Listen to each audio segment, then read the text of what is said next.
particulièrement viril ce soir. Tout le système fonctionne, si tu vois ce que je veux dire. T'inquiète, je vois toujours ce que tu veux dire. Ok, manifestement, il y a un truc qui te tracasse. J'arrive pas à croire que t'es signé pour un programme spatial sans même m'en parler. Oh, d'accord, je vois. Tu te fais du souci pour moi? Oh, t'es vraiment trop mignonne. Nous avons un dicton qui circule dans les couloirs de la NASA. On a beau avoir l'étoffe d'un héros, on n'est jamais mieux qu'auprès de sa blonde. Tu veux bien arrêter de parler?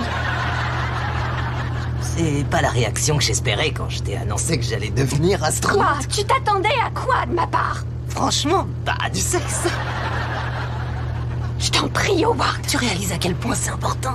C'est un immense honneur d'avoir été choisi pour aller dans l'espace. Oui, ok, d'accord, cela dit, tu aurais pu m'en parler avant de prendre ta décision. On est censé être des partenaires. On est censé former une équipe. Oh, je suis désolé. Oui, t'as raison. Allez, on va la refaire. Bernadette, une opportunité s'est présentée à moi. Elle pourrait avoir un impact sur nos vies. Et je voudrais qu'on en discute. Je t'écoute. Imagine-toi que j'ai la chance de pouvoir rester à bord de la navette spatiale internationale pendant 20 jours. Alors, qu'est-ce que t'en penses? Eh bien, je tiens tout d'abord à te remercier de me consulter avant de prendre ta décision. Bah oui, on est une équipe. Alors, qu'est-ce que t'en dis? Je dis non. Non. Non.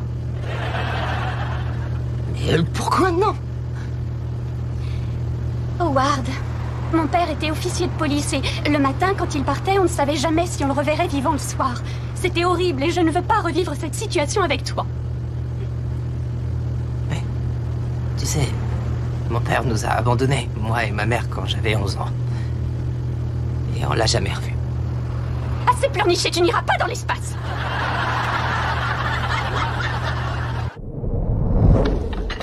C'est super ce qui arrive à Howard. Ne me parle pas comme s'il ne s'était rien passé entre nous. Eh oui, c'est super, mon pote.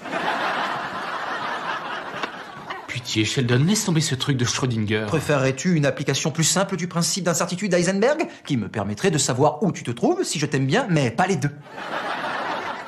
Tu pourrais pas te taire de temps à autre? Ça me dépasse. Pourquoi il ne supporte pas l'idée qu'il aille à la soirée de Will Wheaton? Will Wheaton est l'ennemi mortel de Sheldon. L'ennemi mortel? Sheldon, t'es un peu comme une clé anglaise pour gaucher. Mais t'as vraiment un ennemi mortel? En fait, j'en ai 61. Tu veux voir la liste? Oh, dis non, dis non, dis non, dis non. Je venais de te rayer de la liste. Tu veux y retourner? Ça ne prendra que quelques minutes. Elle est sur une disquette 5 pouces 1 quart.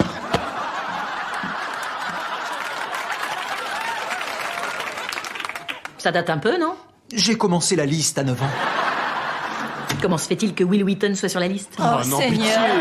Quand j'étais enfant, j'adorais Wesley Crusher, le personnage que jouait Will Wheaton dans Star Trek. J'avais fait je ne sais combien d'heures de bus pour